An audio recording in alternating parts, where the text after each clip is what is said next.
రోదనలు పిలిపిస్తున్న పరిస్థితి. వాళ్ళ సిస్టర్తో ఒకసారి మనం మాట్లాడదాం. చెప్పండి, మీ సిస్టర్ ఎట్లా ఉండేవాళ్ళు నీతో? మొదటి నుంచి ఇద్దరు కలిసి చదువుకునే వాళ్ళు కదా?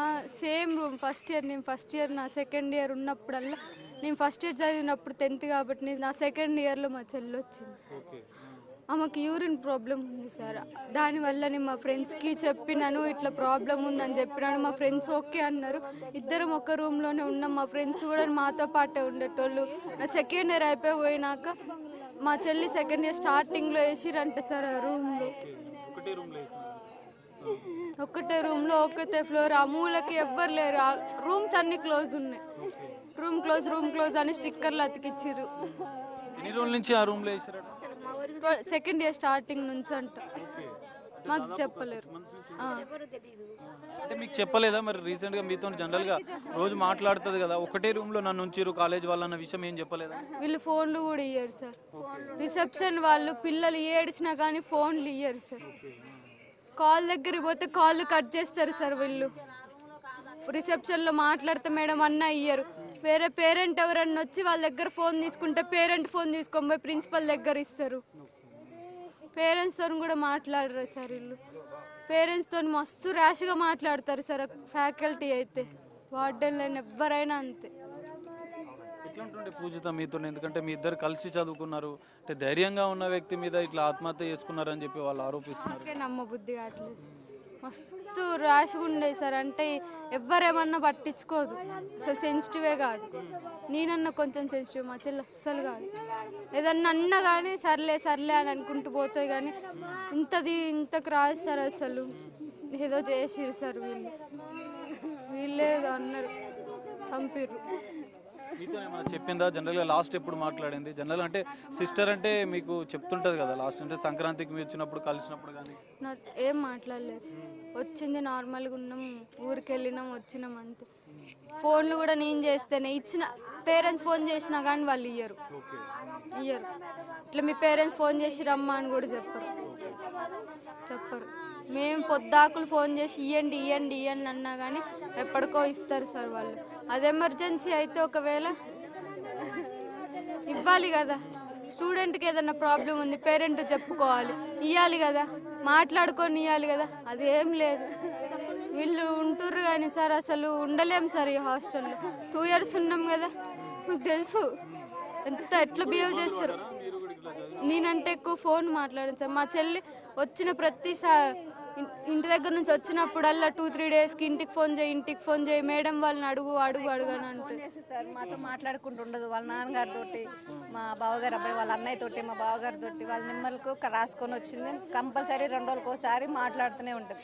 నా ఫోను ఆఫీస్కి వెళ్తే రిసెప్షన్లో ఉంటుంది. నా ఫోన్ అందుబాటులో ఉండదని వాళ్ళ నాన్నగారికి ఎక్కువ చేస్తుంది. ఏదైనా అమౌంట్ అవసరం ఉన్నా కూడా ఫోన్పే, వాళ్ళ సార్ వాళ్ళకి ఫోన్పే చేయించుకుంటుంది. ఏదైనా తినాలనిపించినా కొనుక్కోవాలనిపించినా కొనుక్కుంటుంది. అంతేగాని అసలు ఏం జరిగిందో ఒక పిచ్చిలో పడ్డట్టు అయిపోయిందో. మాకు ఎంత సడన్ గా వార్త. అర్థం కావట్లేదు. కారణమైన వాళ్ళపైన చర్యలు తీసుకోవాలని చెప్పి వాళ్ళు ఆందోళన అయితే ఇంకా కొనసాగిస్తున్నారు. వాళ్ళ తండ్రి ఒకసారి ఉన్నాడు, వాళ్ళతో మాట్లాడదాం. చెప్పండి. మనకు న్యాయం కావాలి. గేట్ దగ్గర కూర్చున్నాం, ఇంతవరకు ఏ రెస్పాన్స్ లేదు. అందుకే చూస్తున్నాం వాళ్ళు ఎప్పుడు చెప్తారు అనేది. కాలేజీ వాళ్ళు కింద పడదని చెప్పారు, ఇంకంతే. నాకు తర్వాత గాంధీకి తీసుకొచ్చేయండి, ఎస్ఐ ఫోన్ చేసి సైన్ చేసి బాడీ తీసుకెళ్ళాలని చెప్తుండే. ఇంకంతే. నాకు ఇవే తెలుసు, నాకు ఏం జరిగింది కూడా తెలియదు. 9:40, 9:30 లోపు.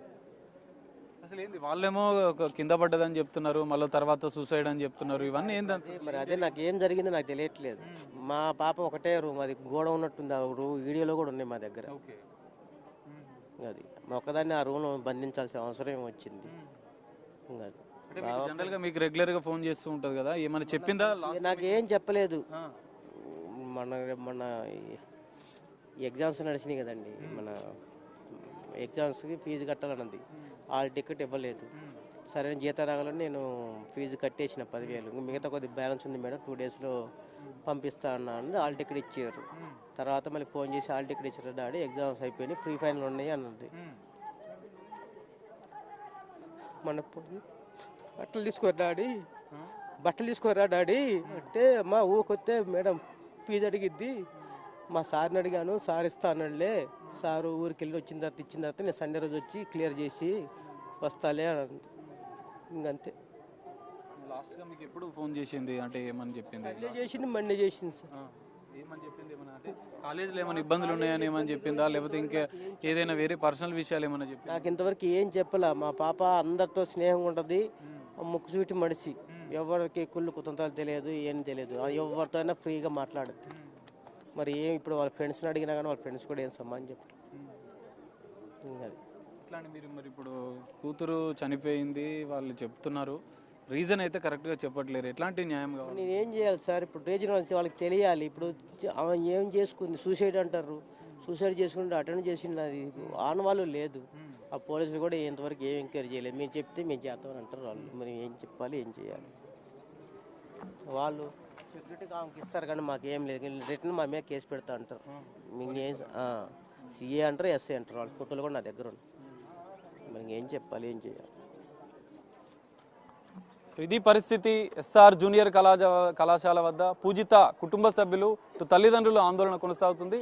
తన కూతురు మృతికి ఖచ్చితంగా యాజమాన్యం కారణం, వారిపైన చర్యలు తీసుకోవాలి, అసలు ఎలా మృతి చెందింది అన్న విషయాలు కూడా బయట పెట్టాలని చెప్పి వాళ్ళు డిమాండ్ చేస్తున్న పరిస్థితి.